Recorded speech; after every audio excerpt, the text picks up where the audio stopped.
당신이 가진 축복들을 헤아려 보라. 그리고 그것들을 가지지 못했을 때 당신이 얼마나 갈망했는가를 생각하면서 감사히 여기라. 마르쿠스 아우렐리우스. 스토아 철학자들은 일찍이 시련과 난관에 감사해야 한다고 강조했다. 마르쿠스 아우렐리우스는 일기처럼 쓴 명상록에 본인이 직접 경험한 고난을 돌아보며 이렇게 썼다. 나에게 이런 일이 일어난 것은 나의 불운이다. 그렇지 않다. 오히려 이렇게 말해야 한다. 이런 일이 나에게 일어나기는 했지만 현재에 파묻히거나 미래를 두려워하지 않고 고통 없이 견뎌낸 것은 나의 행운이다. 그런 일은 누구에게나 일어날 수 있지만 누구나 고통 없이 견뎌내지는 못한다. 따라서 그런 일이 일어난 게 불운이라고 생각하기보다 그런 불운을 견뎌낼 능력을 가진 것이 행운이라고 생각하는 편이 낫지 않을까. 마르쿠스 아우렐리우스를 비롯한 스토아 철학자들은 이미 일어난 사건을 받아들이고 그로부터 교훈을 찾는 것만으로는 충분하지 않다고 믿었다. 고통을 그 사건이 일어난 당시로만 국한하는 자세도 마찬가지다. 진정한 스토아 철학자라면 그보다 한 걸음 더 나아가야 한다. 남들이 왜 하필 나에게 이런 시련이 닥친 걸까라고 한탄하는 일에서 오히려 감사를 느낄 줄 알아야 한다는 것이다. 시련을 감사하게 여기라고 그게 어떻게 가능하단 말인가. 오스트리아의 정신분석학자이자 의사 알프레드 아들러가 그에 대한 근거를 제시했다. 의미는 상황이 결정하는 것이 아니다. 우리가 상황에 부여한 의미를 통해 우리는 자신을 결정한다. 그에 따르면 상황 자체는 좋고 나쁘고를 따질 대상이 아니다. 다만 우리가 그 상황에 이런저런 꼬리표를 붙일 뿐이다. 셰익스피어도 햄릿의 입을 빌어 말했다. 좋은 것도 나쁜 것도 없다. 생각이 그렇게 만들 뿐이다. 상황에 의미를 부여하는 주체는 우리 자신이다. 아들러의 이런 관점을 수용하면 삶에 대한 통제력과 만족도를 회복할 수 있다. 왜냐하면 어떤 상황이 닥치든 보기 나름이고 하기 나름이라고 생각하면 그 어떤 결과가 나와도 받아들이기가 쉽다. 그것은 결국 자기가 내린 선택과 자기가 한 행동의 결과이기 때문이다. 더 나아가 그런 사람들만이 어떤 결과가 나와도 고마움을 느끼는 단계로 발전할 수 있다. 반대로 상황을 주어진 것으로만 인식하는 사람들은 수동적인 자세를 취하게 되고 자기가 결과에 미치는 영향력이 미미하다고 생각하기 때문에 결과에 대한 수용력도 현저히 떨어진다. 상황을 정의하는 것이 우리 자신이라면 시련에 어떤 꼬리표를 붙이는 것이 유리할까? 부정적인 꼬리표는 더욱 부정적인 사고와 행동으로 이어진다. 중립적인 꼬리표는 중립적인 사고와 행동으로 우리를 인도한다. 그럼 긍정적인 꼬리표는 시련에 감사하는 마음은 그것이야말로 우리를 더 큰 행복으로 이끌며 수많은 과학적 근거가 이 주장을 뒷받침한다. 2018년 하버드 대학에서 이루어진 연구는 감사가 강력하고도 일관되게 더 큰 행복과 연관된다는 사실을 밝혔다. 감사는 더욱 긍정적인 감정을 느끼게 하고 좋은 경험을 기쁜 마음으로 받아들이게 하며 건강을 개선하고 역경에 대처하며 강력한 관계를 형성하게 한다. 심리적인 혜택이 전부가 아니다. 다른 연구에 의하면 감사는 수면의 질을 높이고 면역계를 강화하며 통증을 줄이기까지 한다. 게다가 이런 혜택은 한시적으로 끝나지도 않는다.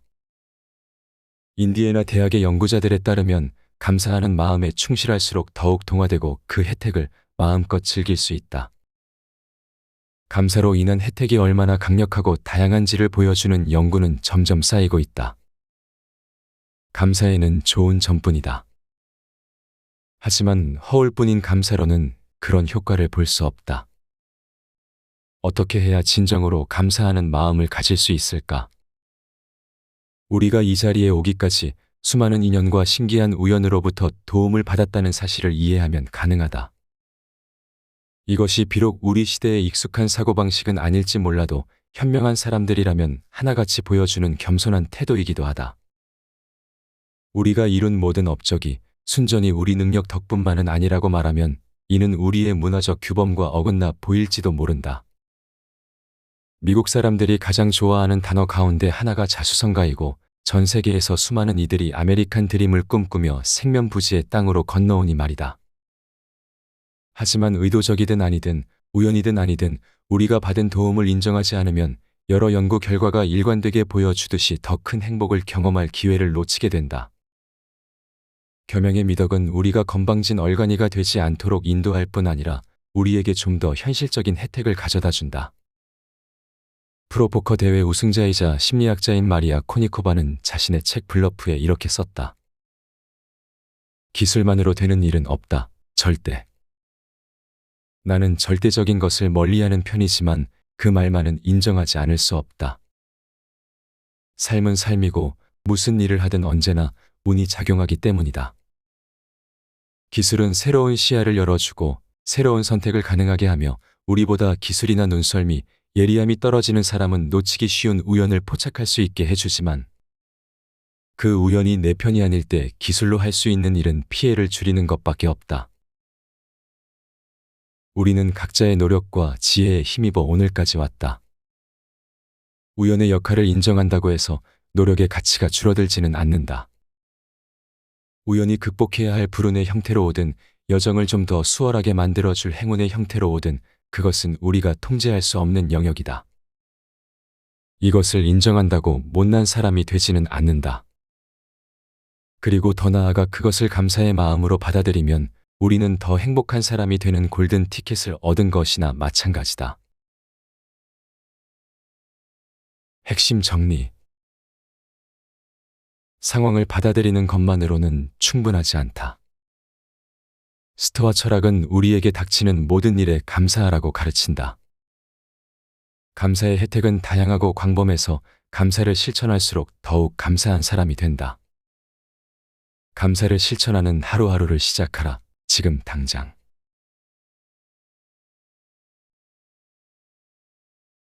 아무것도 탓하지 않는다. 그냥 나를 바꾼다.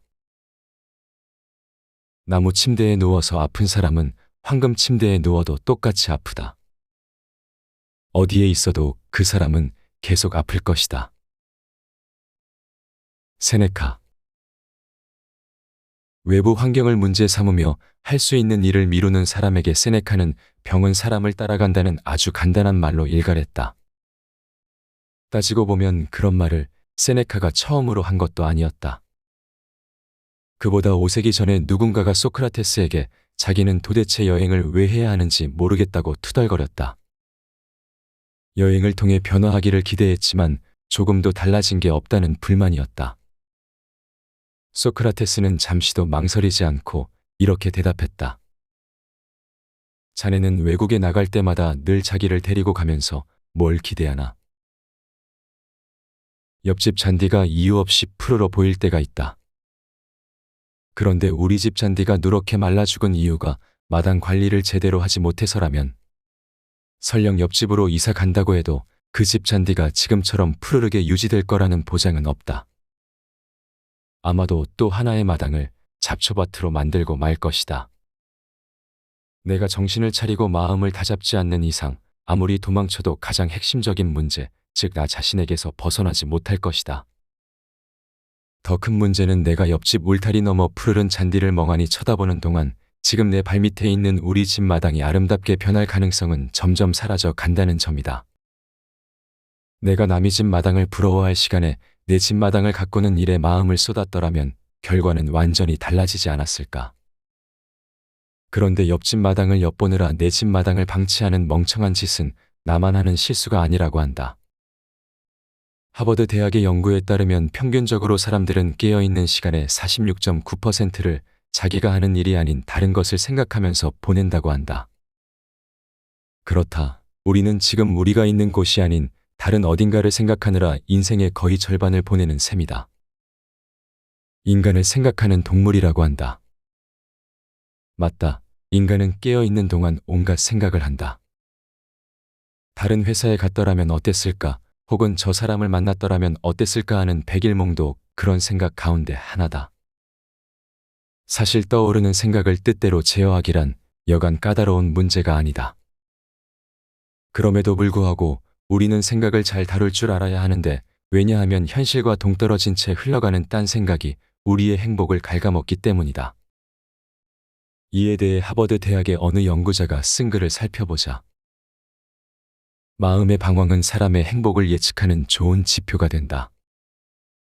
마음이 얼마나 자주 현실을 떠나는지, 떠나서 어디로 가는지를 살펴보면 실제로 우리가 참여하는 활동을 살펴보는 것보다 행복을 예측하기에 훨씬 더 유리하다. 한마디로 마음이 자주 방황하는 사람일수록 불행해질 가능성이 높다. 지금 여기에 집중하지 못한 채 쓸데없는 생각으로 불행을 자초하는 사람들이 너무도 많은 현실을 지적하며 베트남의 승려이자 세계적인 베스트셀러 작가인 틱나타는 400년 전 데카르트의 명언을 현대판으로 재해석했다. 나는 너무 많이 생각한다. 고로 내 인생을 살기 위해 존재하지 않는다. 가끔 우리 모두는 누군가의 성공을 바라보며 나도 저런 곳에 가기만 하면, 그와 같은 기회를 잡기만 하면 더 좋은 삶을 살 수 있을 텐데 하고 생각한다. 하지만 그런 태도로는 절대 행복해지지 않는다는 점이 이미 과학적으로 입증되었다.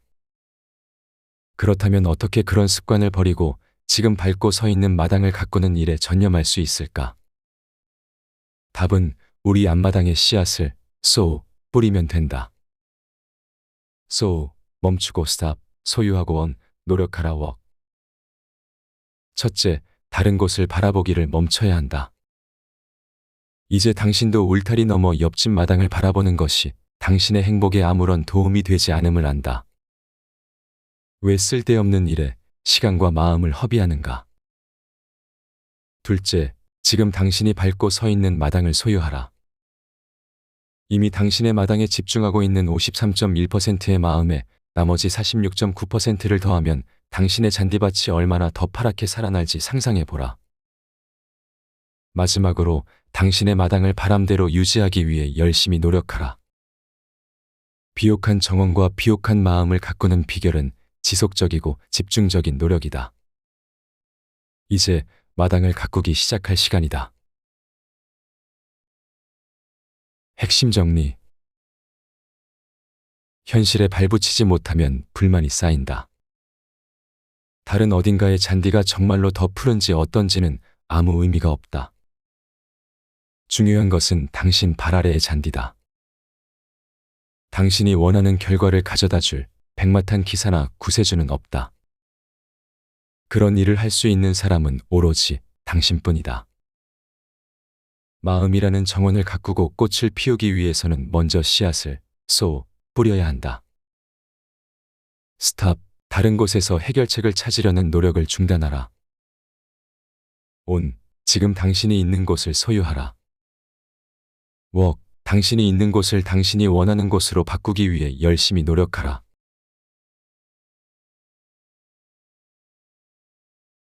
결과에 목숨 거는 사람보다 태도가 좋은 사람이 될 것. 당신이 어디에 있는가 보다 더 중요한 것은 목적지에 도착했을 때 당신이 어떤 사람인가이다. 세네카. 당신이 중요한 시험을 앞둔 수험생이라고 생각해보라. 합격을 위해 아침부터 밤까지 공부에 매진했다. 출제 경향도 꼼꼼히 파악했고 기출 문제도 몇 번이고 풀어봤다. 당일 컨디션을 위해 나쁜 음식은 피하고 비타민도 잘 챙겨 먹었다. 당신은 할 수 있는 모든 것을 했다. 그런데 하필 시험날 아침에 탄 택시가 접촉 사고를 내고 말았다. 백방으로 애써서 시험장을 찾았지만 결국 문은 굳게 닫혔다. 당신은 실패했다. 그렇지 않은가? 당신이 그간 투자한 시간과 노력이 헛것이 되어버렸으니 그것이 실패가 아니면 무엇이란 말인가? 반대로 공부도 별로 안 하고 탱자탱자 놀기만 하던 친구가 문제가 너무 쉽게 출제된 바람에 그날 시험을 잘 쳤다고 해보자. 그럼 그 친구는 성공한 게 아닐까? 별 수고도 하지 않고 좋은 결과를 냈으니 그거야말로 큰 성공이 아닌가? 과정이야 어쨌든 결과만 좋으면 되는 거 아닌가? 하지만 스토아 철학자들은 그렇게 생각하지 않는다. 그들은 최종 결과는 우리가 통제할 수 있는 영역이 아니라는 것을 일찍부터 깨달았다. 최선을 다해 공부해도 시험 당일에 어떤 악재가 터질지는 아무도 모른다. 그런데도 결과에 집착하고 우리의 행복을 전적으로 그에 의지한다면 그것은 통제할 수 없는 것에 마음을 내준 셈이다. 그렇다면 우리의 통제 아래에 있는 것은 무엇일까? 바로 과정이다. 최고의 결과를 기대하며 무엇을 어떻게 할 것인지는 순전히 우리의 노력 여하에 달려 있다. 그래서 스토아 철학자들은 목표를 달성하기 위해 모든 노력을 하되 결과에 대한 집착은 버려야 한다고 조언했다. 마르쿠스 아우렐리우스는 교만 없이 받고 집착 없이 놓아주라라는 말을 남겼다. 그것은 결과가 나쁠 때는 물론이거니와 좋을 때도 해당된다. 결과에 집착하지 않는 자세가 왜 필요하며 어떤 위력을 발휘하는지 애니 듀크만큼 잘 아는 사람도 흔치 않을 듯하다. 그는 펜실베이니아 대학교 대학원에서 인지과학을 연구해 박사 학위를 받은 심리학자이자 의사결정을 주제로 4권의 책을 쓴 작가다. 더 놀라운 이력은 그가 한때 가장 중요하게 손꼽히는 2개의 포커 대회에서 1등을 차지한 유명 프로포커 선수였다는 점이다. 듀크는 선수로 활동하는 동안 재미있는 사실을 하나 발견했다. 뛰어난 프로 선수일수록 게임에 임할 때 자신이 내리는 결정의 질과 결과의 질을 구분할 줄 안다는 점이었다. 반면 실력이 떨어지는 선수들에게서는 그런 능력과 의지가 보이지 않았다. 실제로 결과가 좋은지 나쁜지 살펴서 좋은 결정이었는지 나쁜 결정이었는지를 가려내는 경향은 워낙 보편적이라 결과론이라는 이름까지 붙었다. 그러나 듀크가 발견했듯이 뛰어난 포커 선수로 성장하는데 이만큼 방해가 되는 사고방식도 없다. 포커는 확률 게임이다. 자신의 패가 이길 확률이 83%에 달하면 그 결정은 옳은 것이다. 하지만 질 가능성도 여전히 17%나 남아있다. 즉, 옳은 결정을 내리고도 나쁜 결과와 마주해야 할지 모른다는 뜻이다. 그런데도 결과에만 초점을 맞추면 잘못된 의사결정이 좋은 결과로 인해 보상받고 강화되는 오류가 발생한다. 반대로 나쁜 결과가 나왔다는 이유로 올바른 결정의 프로세스를 잘못된 방향으로 바꾸는 실수를 범하기도 한다. 듀크는 포커든 인생이든 결과만 가지고 옳고 그름을 정의하지 말라고 강조한다. 그 대신 결과에 다다르기 위해 따르는 과정, 즉 입력값에 집중하라고 조언한다. 그런데 여기에도 장단점이 있다. 나쁜 결과가 올바른 결정을 가리는 실수는 피할 수 있지만 반대로 좋은 결과가 나왔을 때 모두 내 능력 덕분이라고 주장하기도 애매해지기 때문이다. 듀크는 이렇게 썼다. 잘못을 새롭게 정의하면 나쁜 결과가 나왔다고 괴로워하지 않아도 된다. 그러나 이것은 무엇이 옳은지도 새롭게 정의해야 한다는 뜻이다. 결과가 좋지 않다고 반드시 우리가 뭔가를 잘못했다는 의미가 아니라면 결과가 좋다고 반드시 우리가 옳았다는 뜻도 아니기 때문이다. 옳은 일을 하면 기분이 좋아진다.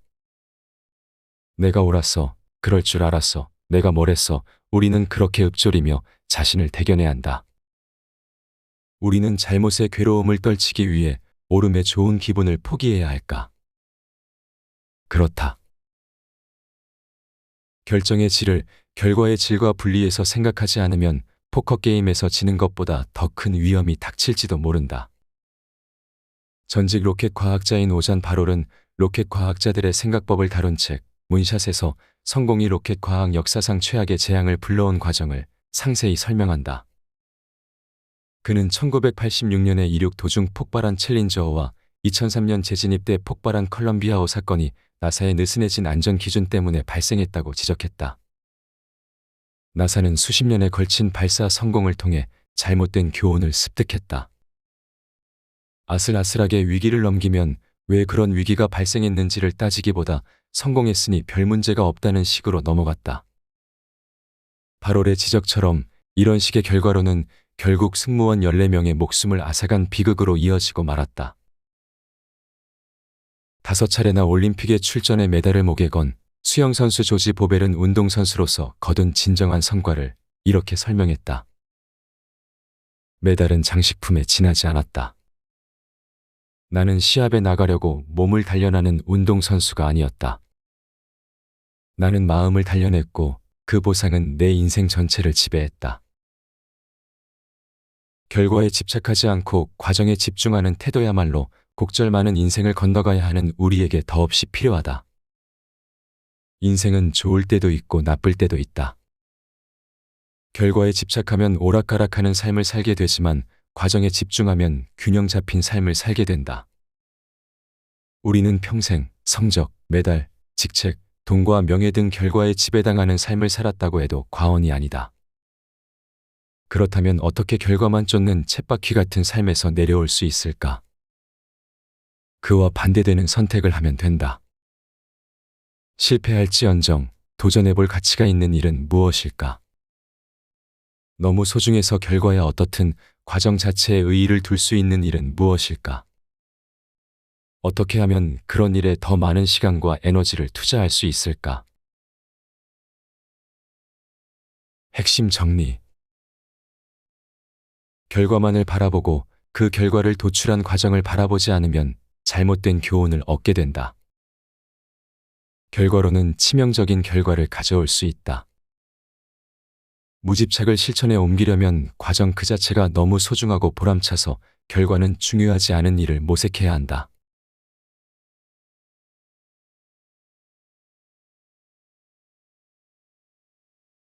앞에서 소개한 내용은 결국 잘 되는 사람들의 태도에서 가져왔다.